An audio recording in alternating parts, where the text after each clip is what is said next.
নমস্কার, আমি জ্যোতিষশাস্ত্রী শ্রী সনাতন বলছি। আজকে আপনাদের বলবো হচ্ছে গ্রহের কারকতা সম্বন্ধে।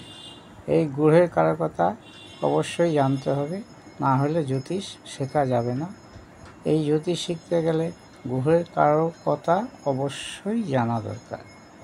আসুন আজকে আমরা জানি যে রবি গ্রহের কারকতা সম্বন্ধে।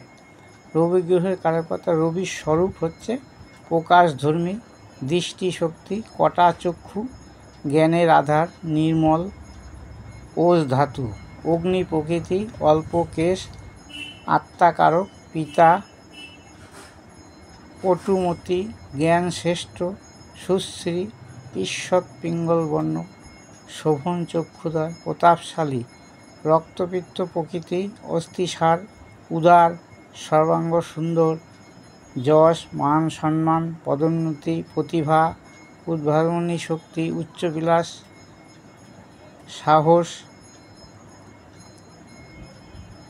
অঞ্জনভূতি, আগুনভূতি, রোগ মুক্তি, রাজ সম্মান, রক্ষাকর্তা, শ্রেষ্ঠ ব্যক্তি, ক্ষমাশীল, আত্মাভিমানী, আত্মশীল, গুরুজন, বেদান্ত দর্শনের জ্ঞান, দেবালয়, অগ্নিতত্ত্ব, গ্রীষ্ম ঋতু, জগতের মধ্যে নিজেকে শ্রেষ্ঠ করিবার ইচ্ছা। এটা হচ্ছে রবির স্বরূপ। এই স্বরূপ সম্বন্ধে আমি যখন রবি গ্রহের কারকতা সম্বন্ধে বিশ্লেষণ করব, তখন এইগুলো আপনাদের ভালোভাবে বুঝিয়ে দেব। জীবদেহে ভোগ, মস্তক, হৃদয়, শিরা, উপশিরা, কোষ ধাতু, দেহের ভিতরের শক্তি, মেরুদণ্ড, দৃষ্টিশক্তি, পুরুষের ডান চক্ষু, নারীর বাম চক্ষু। এই রবি হচ্ছে ঝাল রস প্রিয়, মানে রবি ঝাল, মানে যাদের রবি দেখবেন সবল থাকবে, বা রবি লগ্ন রবি হবে, বা রবির ক্ষেত্র হবে, মানে সিংহ লগ্ন হবে, সেই সব জাতক জাতিকা দেখবেন একটু ঝাল খেতে পছন্দ করে। ধাতু, সোনা বা স্বর্ণ। জাতি হচ্ছে ক্ষত্রিয়, পুরুষ এবং সত্ত্বগুণী।